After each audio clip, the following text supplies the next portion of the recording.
one is going to be I like to call it a deadlift squat because when you're doing the exercise, we're still squatting. We're not doing it from a deadlift, but I am lifting it from the floor up.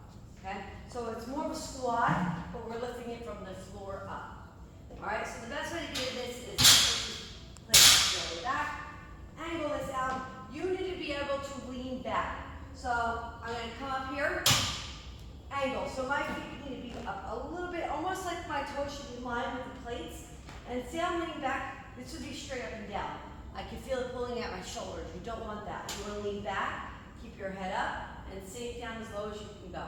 Don't go here.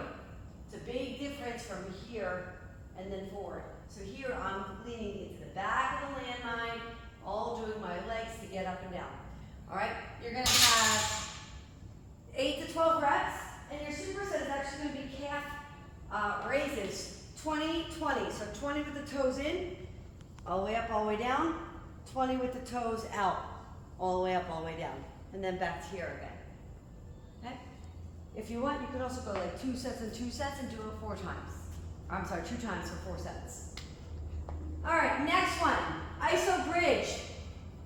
All right, so you're going to have a leg on the mat here, all right? You're going to put your feet on the platform, single swing pulse. So, from here, the dumbbell, the weight will go on the leg that's staying planted. So single up for 20, then I'm going to hold and swing for 20, and then I'm going to pulse it for 20, all on the same leg before I go to the other side. Okay? Your weight, it depends on how heavy you can lift those glutes and the bridges up. All right, and if you want to in between each set, you could even do like a 40 double just to kind of give an extra burn if you need it.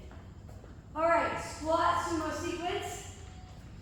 Okay, so you have your kettlebell. This is all in a row. You're going to go 10 squats. Okay, when you do your squats, you're leaning forward ever so slightly. So unlike that one when you're leaning back the whole time, this one you're angled forward. Not rounded, but angled. So it's like up, down, right? So I'm just kind of pumping it up and down like this. Then I have heel pulse 20 by 20.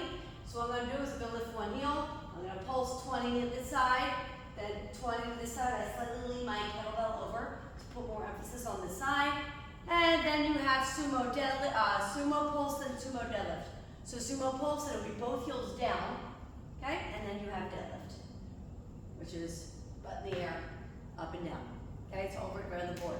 You go through all of that for 1 set. But it goes fast with the pulses. Okay? And then your last one is pistols. Multiple ways to do a pistol. You could try without a TRX, 8 by 8. It's going to be one of your harder ones. Okay, the lower you go, I don't even know if I can do it. Plyo, it's very good this early. Yeah, I'll do it. All right, so they do the plyo box. Sometimes holding a plate out in front actually helps get you up easier. If you want to, you can also practice with the benches this way. So you can take your TRX, okay? You can sit down, and then you can try standing and just lightly using the TRX to stand up. You can just do straight up TRX pistols, all the way down, all the way up here, okay? And then you could do, the last option is we could use the Smith machine for a pistol. Okay? So with that, you put one leg out and you go as low as you can and up. Okay? I know you have to take off this weight so that's to go a bit lower, but you can also put your foot this way and practice for a one-legged squat, however you want to do it. All right? So you have multiple options there. So everything, I would say about 4 sets or up to 12 minutes on the clock.